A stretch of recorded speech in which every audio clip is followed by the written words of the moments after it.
అధికారంలోకి వచ్చిన తర్వాత ఈ రోజు చంద్రబాబు నాయుడు ఏరు దాటిన తర్వాత తెప్ప తగలేసినట్టుగా అన్ని వర్గాలను మోసం చేయడంతో పాటు నిద్రలేస్తే పవిత్రంగా ప్రార్థనలు చేసేటువంటి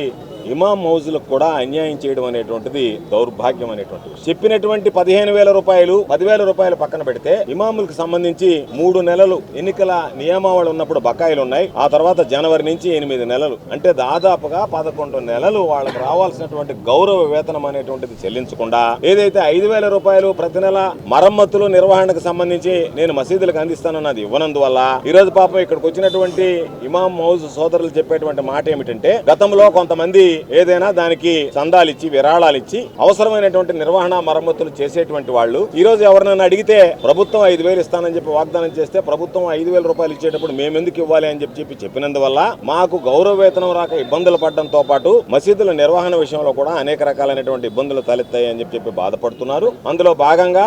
వాళ్ళకి సంబంధించి వెంటనే జిల్లా కలెక్టర్ గారి దృష్టికి తీసుకువెళ్లి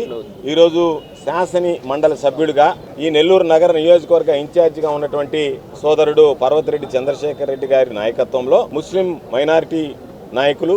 అదేవిధంగా ఇమాంలు మౌజుల ఆధ్వర్యంలో ఈరోజు వెళ్లి కలెక్టర్ గారికి వినతి పత్రం ఇచ్చాం. వెంటనే వక్ఫ్ బోర్డుకి రెఫర్ చేసి అవి వాళ్ళకి అందించేటట్టుగా చర్యలు తీసుకుంటామని చెప్పి కలెక్టర్ గారు హామీ ఇచ్చారు.